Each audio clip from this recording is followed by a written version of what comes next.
Le président de l'Union des municipalités du Québec, Bernard Sivigny, était de passage cette semaine à l'Ange-Gardien dans le cadre de la tournée du président de l'UMQ. Une visite des installations de la municipalité était à l'horaire, de même qu'une rencontre avec plusieurs élus de la grande région de Québec. On a discuté des différents enjeux.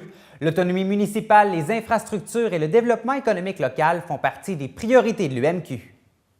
Bien, pour prendre le pouls des régions du Québec, la meilleure façon de le faire, c'est de rencontrer les élus dans chacune des régions du Québec. Parce que l'UMQ est structuré en caucus régional. Donc, dans chacune des régions, il y a un caucus régional. Et ces caucus régionaux-là, c'est un peu nos tentacules pour savoir ce qui se passe sur les territoires, les préoccupations, les enjeux, les besoins.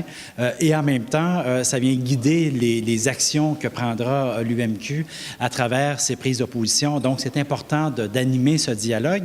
Et une fois par 2 ans, lorsqu'il y a un nouveau président, une nouvelle présidente, on se doit de faire de cette tournée-là de façon à aller se brancher sur les préoccupations des régions. Donc, on s'arrête aujourd'hui du côté de l'Ange-Gardien. Il y aura une visite d'installation. Monsieur Lefrançois, où allez-vous amener Monsieur Sivigny dans la municipalité? C'est sûr que, l'Ange-Gardien, on a eu beaucoup de projets dans les dernières années. Donc, on va faire une visite de notre nouveau gymnase pour démontrer le partenariat qu'on a eu avec la commission scolaire et qui a doté la municipalité d'un équipement assez important pour les jeunes et la population. On va passer justement par le parc, l'espace riverain Filion, notre parc. Je veux qu'ils en prennent connaissance, qu'ils le voient aussi. Puis on fait le tour un peu de la région de la Capitale-Nationale aussi. Et ce soir, il y aura une discussion avec plein d'élus de la grande région de Québec. Quels sont les enjeux particuliers de la Côte-de-Beaupré, par exemple? Bien, comme je disais tout à l'heure, les enjeux de la Côte-de-Beaupré, c'est sûr, l'agriculture en fait partie, le tourisme, le développement du Mont-Saint-Anne, tout ce qui vient autour, la proximité de Québec, le partenariat aussi avec nos voisins proches immédiats. Donc, ça en fait. Le programme d'infrastructure, autant sportive que les infrastructures, on va dire des infrastructures de rue, d'aqueducs et d'égouts et des autres projets. Donc, c'est important aussi, c'est majeur. Puis, la politique municipale, c'est la proximité des citoyens. Puis, on a la démonstration aujourd'hui avec notre président de l'Union des municipalités qui se déplace, qui vient voir la région, qui vient voir partout pour justement parler au nom de toutes les municipalités du Québec. Et un des grands chevals de bataille de l'UMQ, c'est véritablement l'autonomie des municipalités. Il faut quand même dire qu'il y a des avancées qui ont été faites au cours des dernières années et qui se feront très prochainement aussi. Bien, dans les prochains jours, effectivement, un projet de loi sur les gouvernements de proximité. Et ça veut dire quoi? Ça veut dire que pour la première fois, le monde municipal va être reconnu comme un véritable palier de gouvernement. Ce qui n'est pas le cas. Vous savez, on est des créatures du gouvernement du Québec. Et là, on va inscrire dans une loi, nous sommes des gouvernements de proximité. Et ça va prendre des moyens par la suite pour avoir, vous savez, si on a à changer la vitesse sur une rue, il faut s'en remettre au ministère des Transports du Québec, alors qu'un conseil municipal dûment élu devrait décider ce genre de choses-là. C'est ça l'autonomie et c'est ça qu'on devrait retrouver dans le projet de loi. On parle évidemment d'infrastructure parce que tout ça est lié à partir du moment où on est responsable. On peut faire des choix aussi sur le type d'infrastructure qu'on souhaiterait développer dans nos municipalités. Donc, l'autonomie, c'est extrêmement large et c'est aussi la capacité de faire du développement économique. Évidemment, par ici, davantage le développement touristique, mais ça demeure, ça a des impacts économiques, c'est une industrie, le tourisme. Donc, il faut se préoccuper de ces questions-là pour développer les communautés.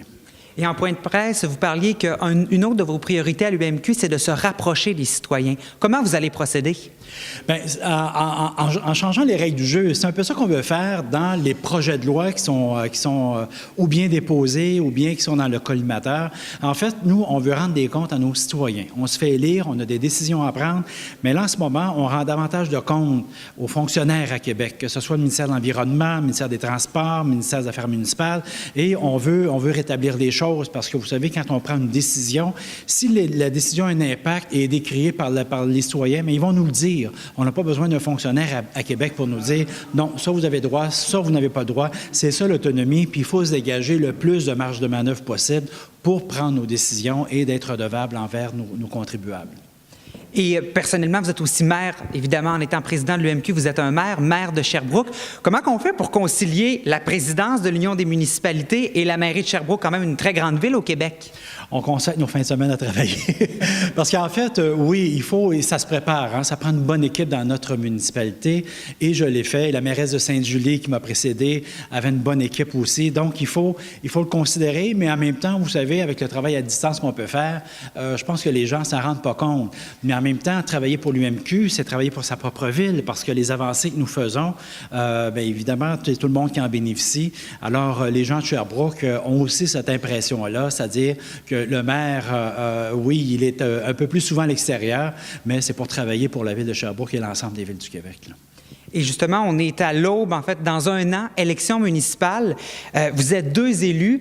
S'il y a des gens qui écouteraient à la maison, que ce soit partout au Québec, et qui auraient peut-être le goût de s'impliquer, est-ce que c'est si difficile de faire de la politique municipale? Monsieur Lefrançois, d'abord. Difficile, mais c'est pas difficile. Je pense qu'il faut être passionné. Il faut adorer ce qu'on fait. Puis je pense que on adore, pour moi, j'adore ça. Puis c'est faire des projets, réaliser des projets, puis le bien de la communauté et l'implication. Si mon implication peut s'élargir, bien tant mieux, mais c'est sûr que c'est passionnant, la politique. Il faut que ça soit bien fait, par contre. Mais engagez-vous parce que, je ne dirais pas que c'est le seul, mais un des bons moyens pour avoir de l'influence dans son environnement pour sa communauté. L'impact, on le voit concrètement. Tout à fait, parce que les décisions qu'on prend dans le monde municipal, c'est très près des gens. Et c'est pour ça qu'il y a une sensibilité, et c'est ça qui est intéressant. On ne prend pas des décisions qui vont avoir un impact dans 3 ans. Souvent, c'est immédiat ou c'est à court terme, et on influence, on améliore notre environnement. Et ça, c'est intéressant de le faire pour soi, mais pour ses voisins et pour l'ensemble de la communauté. Messieurs, je vous remercie beaucoup. Ça fait plaisir, merci.